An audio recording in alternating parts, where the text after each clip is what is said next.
아마 제일 궁금하실 부분이 실제로 한 달에 얼마 버는지일 것 같은데요. 저도 그런 날이 있긴 했어요. 상품 하나 팔렸다고 신났던 날, 첫 정산금 들어오고 캡처해 놨던 날. 진짜 이제는 돈 버는 줄 알았거든요. 근데 돌이켜보면 그건 시작도 아니었습니다. 잘 팔리는 상품 찾았다고 끝나는 것도 아니고요. 매출이 늘어나면 좋아질 줄 알았는데 꼭 그렇지도 않았습니다. 생각보다 주문하는 것보다도 신경 쓰이는 게 굉장히 많았고요. 쿠팡 부업. 저도 처음에 완전 판타지였던 것 같아요. 상사도 없고 눈치 볼 사람도 없고 퇴근하고 집에서 몇 시간만 하면 돈이 들어오는 거잖아요. 근데 막상 직접 해보니까 이게 유튜브에서 보이지 않았던 것들이 많더라고요. 그래서 오늘은 제가 쿠팡으로 월 300만 원을 벌기 전까지 실제로 어떤 과정을 겪었는지 이야기해 보려고 합니다. 돌이켜보면 크게 5단계 정도였던 것 같습니다. 1단계, 첫 판매에 취한다. 처음에는 진짜 안 팔립니다. 상품 등록하고 판매자 센터 들어가 보고 퇴근하고 또 들어가 보고 주문 들어왔나 계속 확인하게 되더라고요. 그러다가 다행히 저는 일주일 안에 첫 판매가 났어요. 지금 생각하면 마진도 한 2, 3만 원 안 됐던 것 같아요. 큰 돈은 아니었는데 그때 진짜 기분이 좋았습니다. 월급 말고 다른 방법으로 돈이 들어왔다는 게 생각보다 크게 느껴지더라고요. 솔직히 그때는 월 300도 금방 갈 줄 알았습니다. 이거 생각보다 쉬운 거 아닌가? 진짜 그렇게 생각했어요. 근데 지금 생각하면 그때는 아무것도 모르던 시기였습니다. 왜냐하면 첫 판매는 시작일 뿐이지 결과가 아니거든요. 문제는 많은 사람들이 여기서 착각한다는 겁니다. 첫 판매가 나면 이제 계속 잘 될 것 같거든요. 근데 진짜 공부는 그때부터 시작입니다. 어쩌면 가장 위험한 시기가 첫 판매 직후일 수도 있어요. 2단계, 현실을 보기 시작한다. 이 판매가 조금씩 되기 시작하니까 오히려 문제가 생기더라고요. 처음에는 품절이 나기 시작했습니다. 주문은 들어왔는데 상품이 없어지는 거죠. 그때는 품절이 싫어서 또 재고를 제가 사입해서 가져오기 시작했어요. 근데 재고를 가져오면 또 다른 문제가 생깁니다. 분명히 잘 팔릴 줄 알고 이만큼 사온 상품인데 생각보다 안 나가더라고요. 이게 하루 이틀은 괜찮은데 시간이 지나면 괜히 가져왔나 싶어집니다. 저도 한동안은 판매보다 이 재고를 보면서 더 스트레스를 받았던 것 같아요. 그때 처음 알았습니다. 매출이 올라가는 거랑 돈 버는 건 또 다른 이야기라는 걸요. 많은 초보자들이 매출을 목표로 합니다. 저도 그랬습니다. 근데 매출은 늘었는데 마음은 더 불편해져요. 재고 걱정, 품절 걱정, 반품 걱정.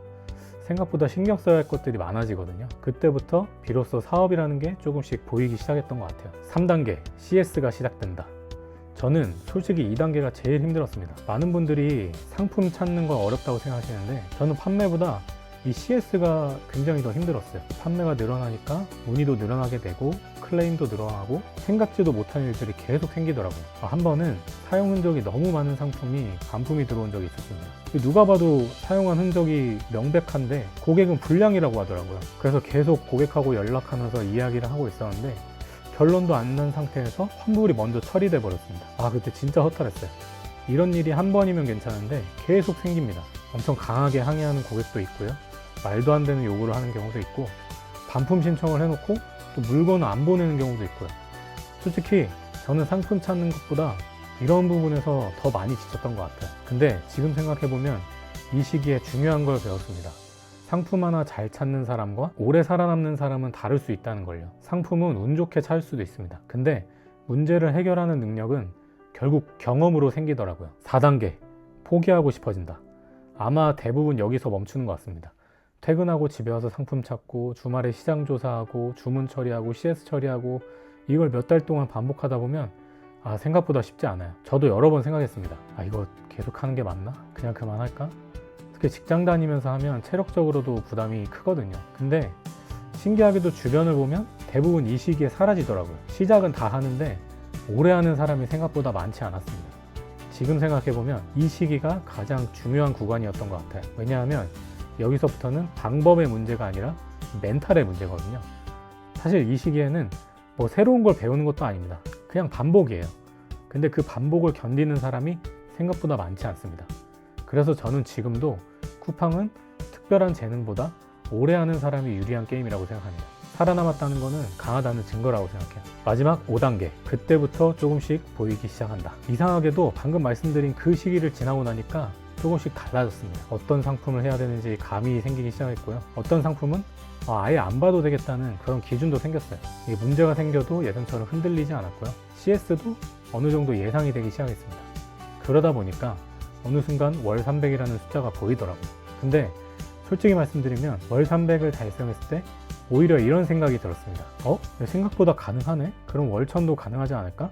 예전에는 이 월 300 버는 것도 엄청 대단한 숫자처럼 보였거든요. 근데 달성하고 보니까 어떤 감정보다 생각이 먼저 들었습니다. 그래서 저한테 월 300은 목표를 달성한 순간이라기보다 가능성을 확인한 순간에 더 가까웠던 것 같아요. 그래서 오늘 영상에서 말씀드리고 싶은 건 이겁니다. 월 300은 특별한 비법을 알아야 도달하는 숫자는 아닌 것 같습니다. 다만 대부분의 사람들이 포기하는 그 구간을 지나야 보이는 숫자에 더 가까운 것 같아요.